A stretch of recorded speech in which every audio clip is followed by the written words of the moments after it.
Michter's 10-year bourbon. 23A was regarded as the big boy to chase for what had been a long time. Basically, it was considered one of the best in many, many years. So let's see if the 25A can stack up even close to a 23A or last year's 24 barrels in this 2-Minute Tuesday. This isn't a fresh crack. However, at time of filming, this got opened yesterday. I was at a bottle share with a bunch of friends, and I brought this so that we could all have a little try. And funny enough, the host had a 23G in a blind, so we were having both 23 and 25 Michter's 10s to compare.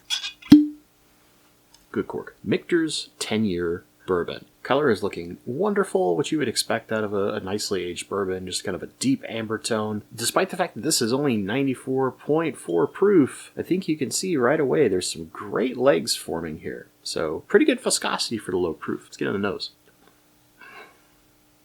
Dude, I love Michter's 10 noses, man. I've got a few, but it's very like oak and honey forward as far as its sweetness is concerned, but kind of underneath, and it's a little faint, but it's there. There's kind of like this strawberry and cherry note, and I don't mean like fresh fruit, more like a candy. I almost want to say like Starburst, and it's probably going to sound crazy, but have you ever had like the strawberry and cream candies? There's a certain different smell to that compared to a strawberry candy, and there's kind of that thing going on. It's just lovely. There's a little bit of like brown sugar that's going on, which you would expect. Let's get on the palate. Oh, wow.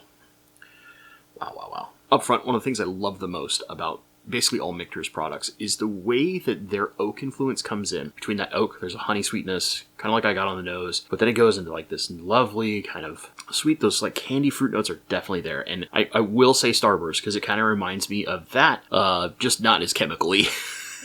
And as it gets toward like the mid and end of the palate, there's this lovely kind of like dry tobacco, like what you would use for a cigar as an example, right? Just this lovely kind of dried out and aged tobacco thing that's going on, but there's still a big dominant wood presence that goes through the entirety of the palate, and I love that. I love that a lot. Man, for only 94.4 proof, this has so much flavor. And that's one thing that I always feel like is like voodoo witchcraft that Michter's does, is they get so much flavor at low proof. Man, I go back to this and like the sweetness that is present at that low proof, but that strong oak presence, it balances so well. It's such a lovely marriage. And you do get this evolution. There's, like I said, that upfront sweetness. It gets in that little kind of candy thing. Then it goes in and gets a little more savory. There's just a touch of the barrel spice and the char, but it's mostly that oak influence that's really coming all the way through the finish. And it lingers quite well. Doing a good job. I'm going to get into overall score. I know that I have a giant Michter's bias. And for me, this is a 90. It's got everything I want out of Michter's, dialed up just enough, but the balance is so good.